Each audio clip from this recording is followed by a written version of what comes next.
Assalamualaikum warahmatullahi wabarakatuh. Perkenalkan, nama aku Cindy Tiara Dita dengan NIM 2401070022 dari program studi Pendidikan Biologi Fakultas Keguruan dan Ilmu Pendidikan Universitas Muhammadiyah Purwokerto. Di sini saya akan menjelaskan sistem peredaran darah pada manusia. Di sini, aku akan menjelaskan sistem peredaran darah pada manusia. Organ-organ yang dilalui oleh sistem peredaran darah pada manusia adalah yang pertama ada jantung, yang kedua ada pembuluh darah, yang ketiga ada darah itu sendiri.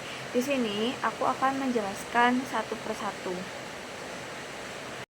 Saya akan menjelaskan sistem peredaran darah pada manusia, yaitu pada jantung. Jantung merupakan alat pompa darah yang terletak di rongga dada sebelah kiri.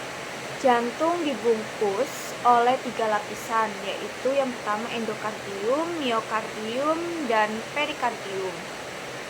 Jantung terdiri dari 4 ruangan, yaitu atrium kanan, atrium kiri, dan ventrikel kanan dan ventrikel kiri. Di antara atrium kanan dengan ventrikel kanan terdapat katup tricuspidalis atau katup ini berfungsi untuk mencegah agar darah dalam ventrikel kanan tidak masuk kembali ke atrium kanan. Di antara atrium kiri dengan ventrikel kiri terdapat katup yang bernama bicuspidalis, yaitu berfungsi untuk mencegah darah dalam ventrikel kiri tidak mengalir kembali ke atrium kiri. Sedangkan untuk mencegah terjadinya aliran balik darah dari aorta ke ventrikel kiri dibatasi oleh katup semilunaris aorta untuk mencegah terjadinya aliran balik darah dari arteri pulmoner ke ventrikel kanan, maka dibatasi oleh katup semilunaris pulmoner. Dan saya akan menjelaskan yang kedua, yaitu pembuluh darah. Pembuluh darah merupakan sarana untuk mengedarkan darah ke seluruh bagian tubuh pada manusia, yaitu ada 2 jenis pembuluh darah, yaitu ada arteri dan vena. Arteri sendiri adalah pembuluh yang berfungsi untuk mengangkut darah yang keluar dari jantung.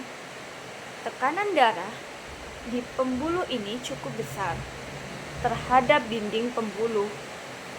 Untuk menahan tekanan tersebut, arteri harus mempunyai dinding yang cukup tebal dan elastis. Letak pembuluh arteri lebih ke dalam jaringan tubuh.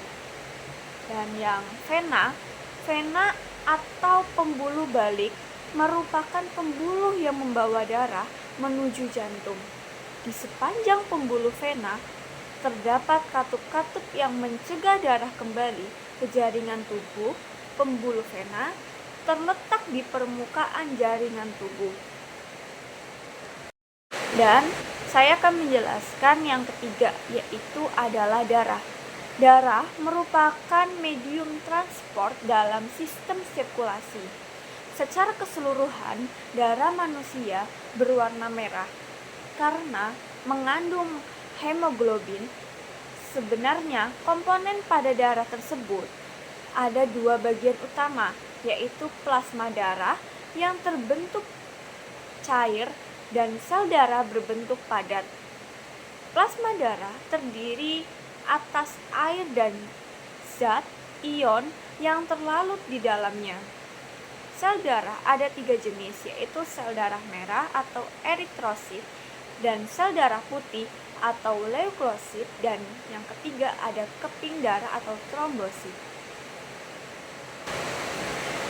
Dari bagian-bagian darah tersebut mempunyai fungsi yang berbeda-beda, yaitu seperti plasma darah merupakan cairan yang berwarna kekuningan yang mengandung berbagai zat penting seperti antibodi, hormon, dan protein.